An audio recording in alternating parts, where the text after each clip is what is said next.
안녕하세요. 정형외과 전문의 닥터홍 선생입니다.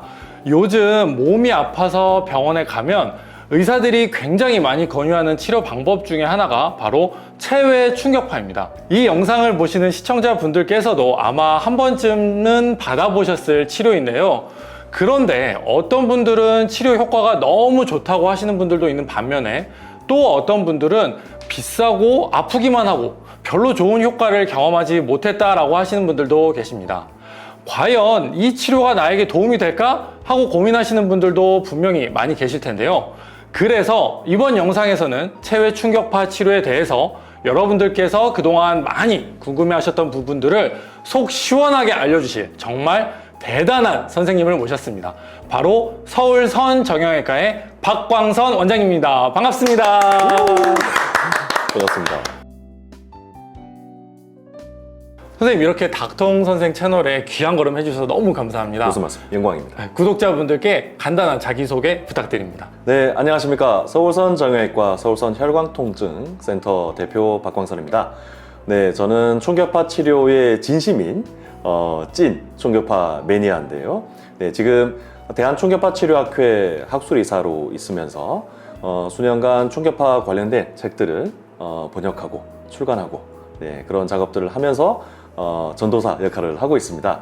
충격파 치료의 진심인 부분은 믿으셔도 되겠습니다. 사실 박광선 원장님께서는 체외 충격파 공부를 하는 정말 많은 의사들 사이에서는 정말 유명한 선생님이십니다.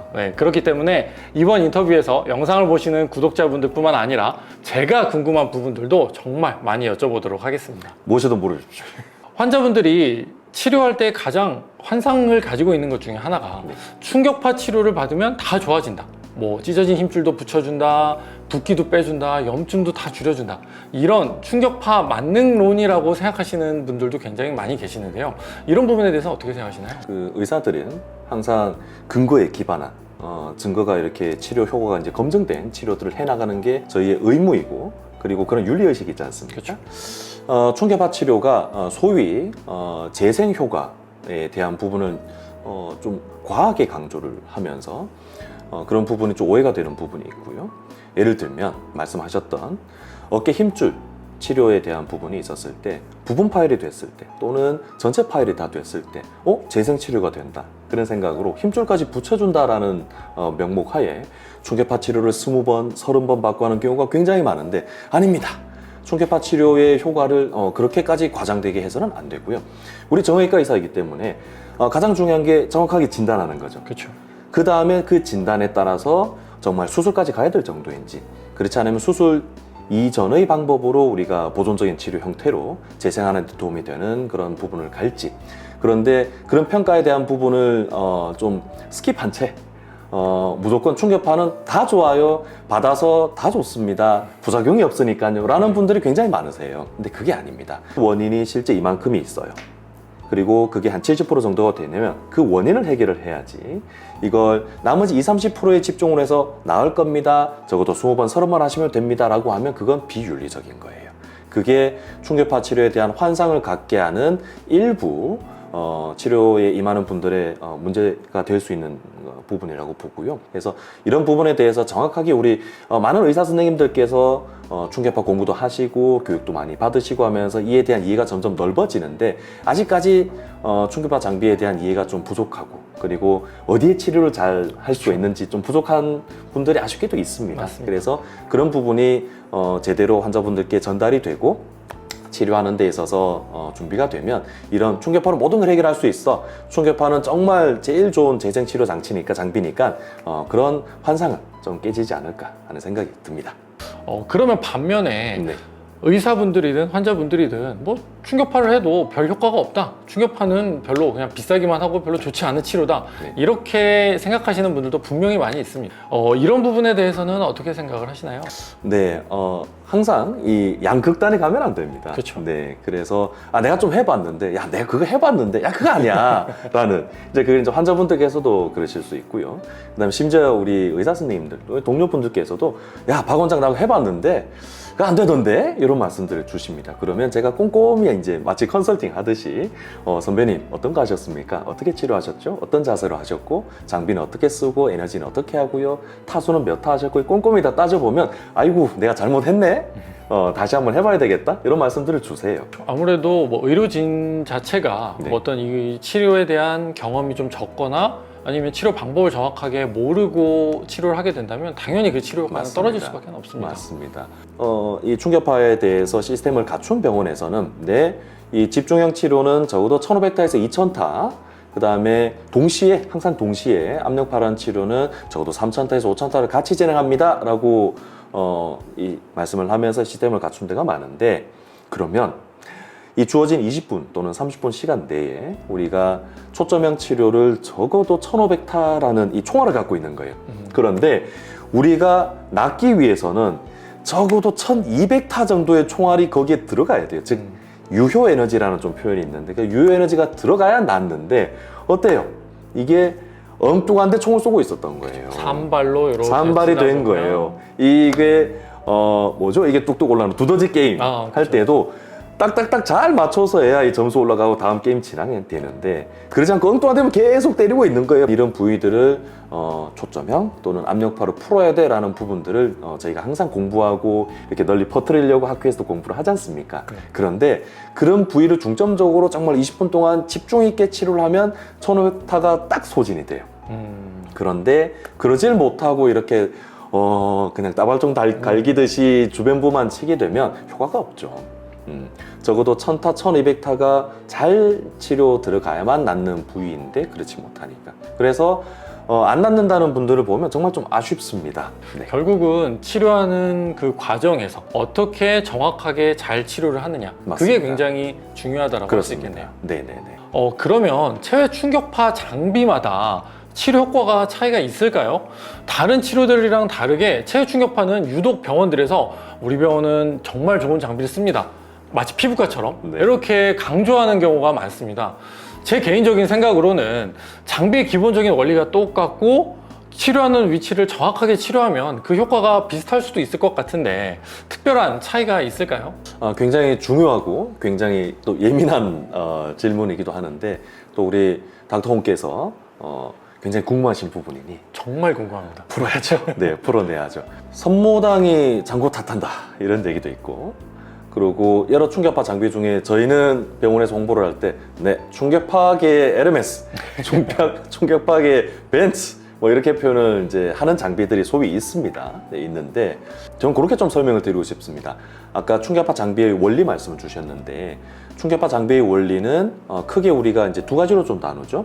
띡띡띡 하는 이제 초점형이라는 부분과 그 다음에 퉁퉁퉁 하는 이제 압력파의 원리, 이제 완전히 다른 두 장비 형태가 있고, 그 다음에 초점형에도 대개는 한 3가지 정도 이제 있습니다. 이 부분은 깊게는 들어가지 않겠습니다. 네. 그래서 각각이 다른데 문제는 뭐냐면 이 각각 다른 장비에 따라서 치료에 필요한 에너지 수나 또는 치료 프로토콜이 조금씩 달라져요. 장비별로 일단 특성이 좀 있습니다. 그래서 그 장비의 특성을 정확히 이해를 하고 그 장비 특성에 맞게끔 환자분들께 치료를 할 때도 좀 다르게 적용을 해야 돼요. 그 다음에 제가 항상 이제 선생님들께 충격파에 대한 강의를 할 때 말씀드리는 것 중에 하나가 뭐냐면 이 장비들을 어디에 쓸지에 대해서 정확히 좀 이해를 하셔야 된다는 말씀을 드려요. 이렇게 띡띡띡띡띡 하는 이 초점형 장비는 크게 힘줄, 그 다음에 뼈와 연골 이런 부분들, 그리고 피부 이런 질환들에 쓸 수가 있는데 각각 쓸 때도 보면 에너지 레벨을 좀 차이를 둔다든지 이렇게 하셔야 되는 게 이제 원칙인데 그게 좀 잘 안 되는 경우가 있습니다. 그리고 또 중요한 게 뭐냐면 압력파라는 이 퉁퉁퉁하는 이 장비 같은 경우에는 근육이나 근막과 같이 좀 넓은 부위에 이제 칠 수 있도록 더 효과적으로 고안이 된 장비인데 그렇게 각각의 쓰임새에 맞게끔 실은 써야 됩니다. 그리고 이 두 장비는 가능한 같이 쓰는 게 환자분들 이제 가장 빨리 잘 낫게 하기 위해서 제일 좋은 건데 여러 병원 사정상 이 압력파만으로 치료를 한다든지 그렇죠. 굉장히 많아요. 한 가지 장비로만 사용하는 경우가 네네네. 병원의 여러 이제 경영 상황이나 병원의 시스템에 따라서 좀 차이가 있을 수 있지만 이 압력파라는 장비만을 써서 테니스 엘보 나을 수 있습니다라고 공언을 하시면서 또는 환자분들께서 20번, 30번을 받아도 잘 낫지 않았다고 하면 너무 속상해요. 왜냐하면 이 각각의 쓰임새를 충분히 활용하지 못했거든요. 또 하나 중요한 게 그러면 선모당이 장고 탓한다고 했는데 정말 못 쓰는 장비가 있느냐, 그 비밀을 우리 7월달 세계 충격파 치료학회 때 오픈을 할 텐데 충격적인 그런 결과들도 있습니다. 몇몇 이 국산 장비 같은 경우에는 아쉽지만 우리가 원하는 에너지 출력을 충분히 안정적으로 내지 못하는 그런 좀 결과도 있고요. 그래서 그 부분을 비교적 안정적으로 낼 수 있다고 검증이 된 장비들이 소위 비싼 장비들인 건 사실입니다. 그래서 비싸다가 다 좋은 건 절대 아니에요. 장비 탓만 할 게 아니고 장비도 잘 관리하면 국산 장비 나쁜 거 절대 아닙니다. 국산 장비 중에서도 세계적인 수준까지 올라온 장비들이 충분히 있고요. 그걸 우리가 의사들이 얼만큼 장비의 특성을 잘 알고 그리고 선생님들께서 우리 환자분들 치료할 때 잘 활용하는지에 따라 이제 달려있다는 부분을 말씀을 드리고 싶습니다. 지금까지는 충격파 치료에 대한 일종의 오해를 풀어드리는 시간이었다고 하면 이번에는 구독자분들께서 충격파 치료에 대해서 많이 궁금해하시는 실질적인 부분들을 좀 여쭤보도록 하겠습니다. 먼저 첫 번째로 아이들에게 충격파 치료를 했을 때 성장판에 나쁜 영향을 주지 않을까요? 라고 걱정하시는 분들도 많이 있으신데요. 어떻게 생각하시는지요? 제가 2년 전에 이제 나고야에 가서 일본 충격파학회의 이 연구 흐름을 한번 살펴본 부분을 말씀을 드렸습니다. 그 내용 중에 가장 충격적인 부분 중에 하나가 소아청소년에게 정말 활발하게 치료가 되고 있다는 부분이었습니다. 특히 엘리트 스포츠 선수들에게 치료가 굉장히 활발했어요. 맞습니다.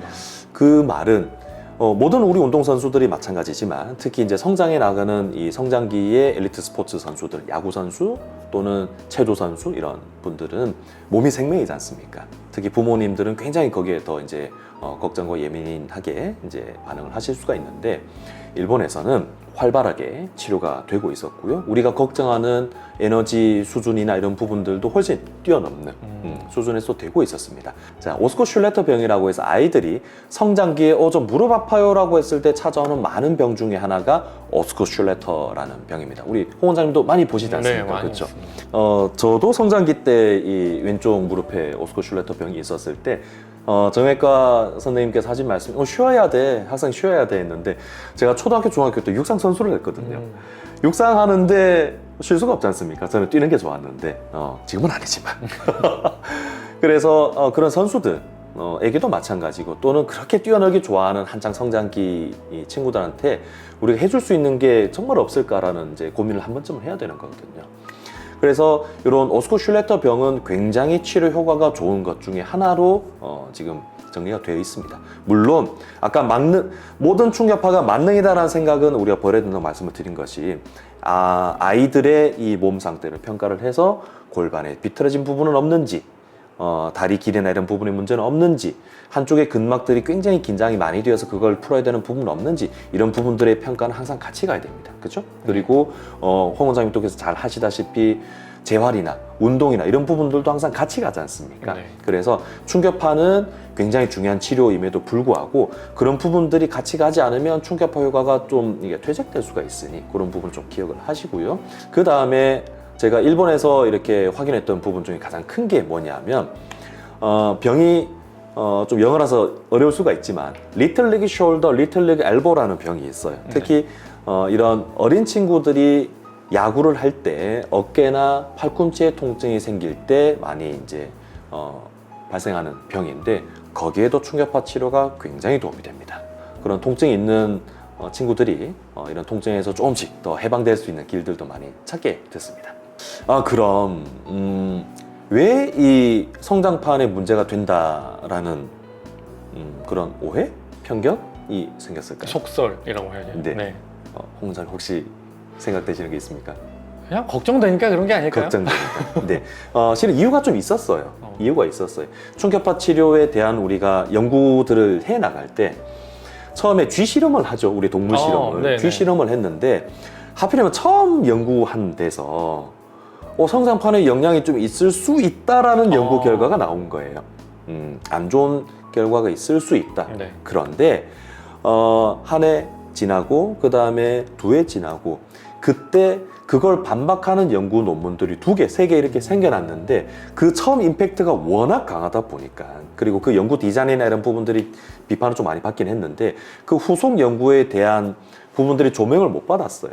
그래서 성장판을 쓰면 안 된다라는 오해를 하고 계셨는데 아닙니다.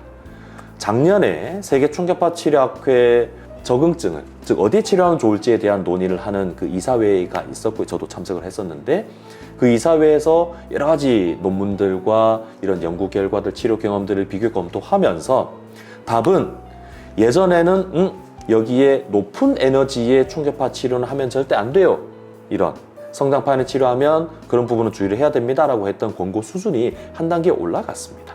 그래서 지금 실질적으로는 우리 에너지를 단계를 볼 때 한 중간 정도 레벨 에너지 단계까지는 충분히 쓸 수 있다라는 것으로도 갖고 여기에 초점형 치료로도 이제 치료를 해 나가는 것으로 공고를 하고 있습니다. 그런 역사적인 배경이 좀 있었고요. 그 부분은 꼭 한번 편견을 깨시길 바랍니다. 두 번째로 많이 여쭤보시는 부분들 중에 하나가 내가 임신을 했는데 충격파 치료가 가능한가요? 입니다.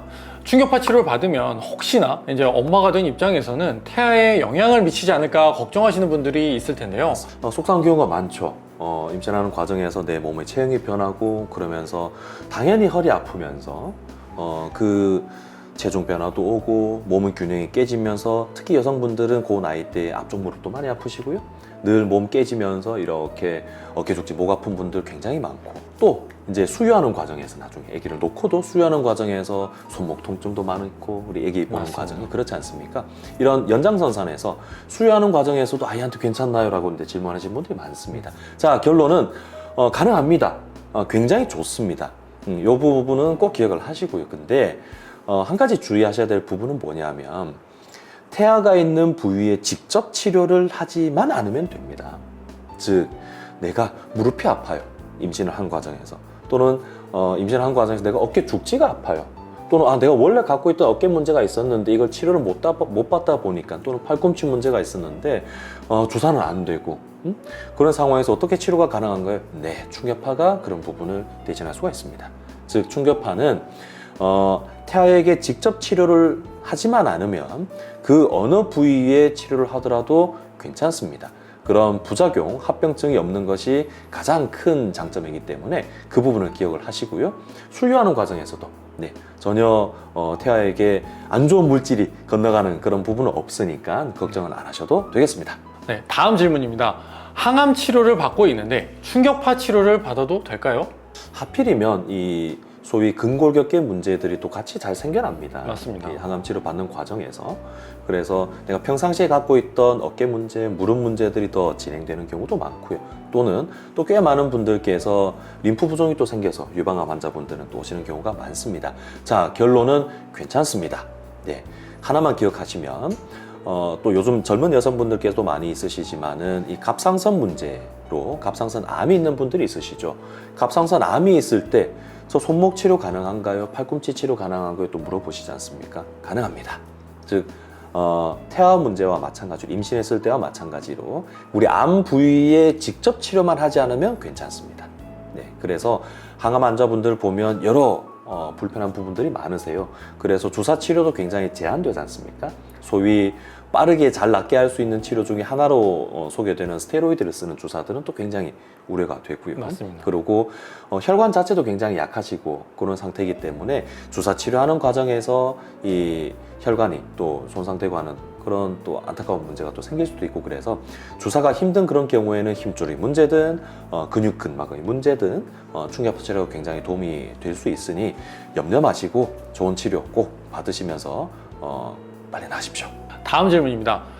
이건 정말 많이 물어보시는데요. 네. 충격파는 왜 이렇게 아플까요?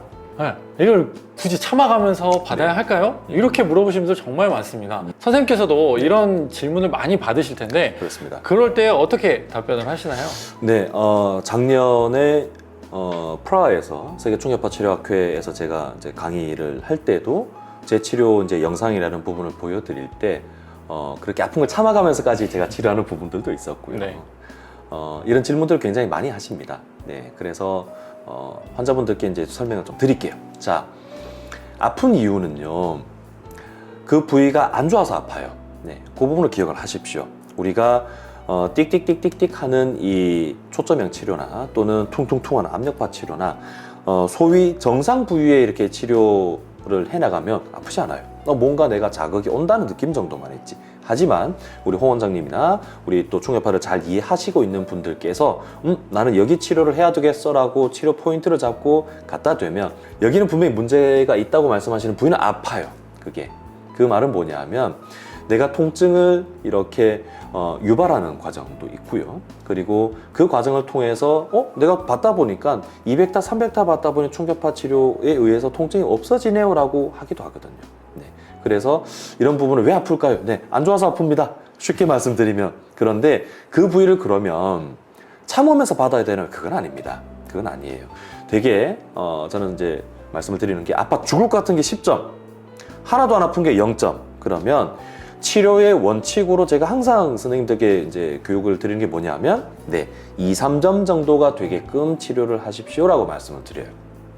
왜냐하면 충격파 치료는 굉장히 안전한 치료인데 그나마 보고된 이 합병증 또는 그런 우려되는 부분들 중에 하나가 통증에 의해서 쇼크가 오는 경우예요. 쇼크가 오는 경우예요.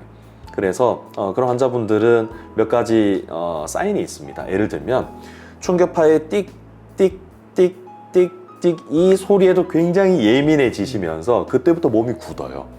그러고 충격파를 갖다 대는 순간 몸이 더더 굳으면서 거기에서 그냥 바로 이렇게 넘어가듯이 기절하시는 분이 있는데 충격파 치료는 내가 안 좋은 부위니까 거길 참아야 되겠다고 또 무조건 참는 경우가 있어요. 그러면 그 통증을 못 이기는 나머지 소위 넘어가는 거예요. 그렇죠. 네, 그러면 안 됩니다. 또 한 가지 좀 깊은 얘기긴 한데 우리 원장님들께서도 그때 우리 박 원장님 강의를 들었는데 무조건 1500타, 2000타를 치라고 했어. 이 에너지로 라고 해서 참으세요. 됩니다. 라고 하는데 또 그건 또 아니에요. 뭐냐면 자, 이렇게 기억하셔야 돼요.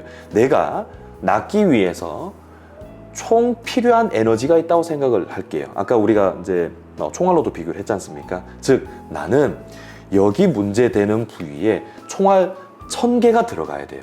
근데 지금 너무 예민한 나머지 여기 총알을 100개를 쐈는데 내가 못 견딜 것 같아요. 그러면 처음에는 100개 대신에 여기에 10개만 넣어도 됩니다. 즉 에너지 레벨을 낮춰서 내가 어느 정도 견딜 수 있는 정도까지, 그러고 대신에 치료 기간을 일주일에 2번이든 또는 일주일에 3번이든 그렇게 조정해 나가는 부분을 주治師님께서 하셔도 됩니다. 그래서 정리해서 말씀을 드리면 충격파는 안 좋은 부위라서 아픕니다. 아프니까 청춘이다처럼 안 좋은 부위라서 아프신 부분 좀 이해를 해주시고요. 그런데 그걸 아픈 걸 참아가면서까지 받으실 필요는 없습니다. 그러시면 안 돼요. 거기는 안 좋은 부위입니다. 그 부분을 이해를 해주시면 되겠습니다. 네. 이번 영상에서는 충격파 치료의 대가 박광선 원장님과 함께 체외 충격파에 대해서 자세히 알아보는 시간을 가졌습니다. 선생님, 마지막으로 닥터홍 선생 구독자 여러분들께 충격파 치료에 대해서 이것은 꼭 말씀드리고 싶다 하는 말씀 한번 부탁드립니다. 네, 이렇게 건강에 관심을 갖고 그리고 이걸 정말 유익한 정보를 쉽게 잘 풀어서 만들어주시는 이 채널, 유익한 채널을 만들어주신 닥터홍 선생님께 너무 다시 감사를 드리고, 이렇게 찾아주시는 분들은 맞습니다. 내 몸에 대해서 계속 관심을 가지시고 이렇게 치료를 해나간다든지 관리를 해나간다든지에 대한 관심이 있으신 분이잖아요. 그게 건강의 첫걸음입니다. 충격파 치료는 이렇게 이해해 주세요. 내 몸 안에 있는 나를 잘 낫게 하는 의사는 한 명씩 다 있어요. 예, 근데 그 의사가 잠든 분들도 있고요. 그 의사가 또 아픈 분들이 있고, 근데 그 의사가 다시 건강하게 역할을 할 수 있게끔 도와주는 게 충격파라고 보시면 됩니다. 그러려면 이렇게 좋은 장비, 그리고 또 올바른 장비, 이 부분을 잘 쓰게끔 하는 병원들은 또 많이 있습니다. 네, 그래서 거기에서 믿고 맡기는 주치의 선생님과 충분히 상의를 잘 하셔서 충격파 치료를 잘 받고 하시면 오늘 여러 말씀드린 것처럼 걱정되는 부분들은 충분히 해소가 되는 상태에서 내 건강을 더 지켜나가실 수 있지 않을까 생각을 합니다. 건강하십시오. 이 좋은 세상 몸, 마음 건강하게 사셔야 됩니다. 바쁘신 와중에도 이렇게 채널에 나오셔서 너무 감사드리고요. 궁금하신 부분이 있으면 영상의 하단에 댓글로 남겨주시면 제가 최대한 답변해 드리도록 노력하겠습니다. 그럼 저는 다음에 더 좋은 영상으로 돌아오겠습니다. 감사합니다. 감사합니다.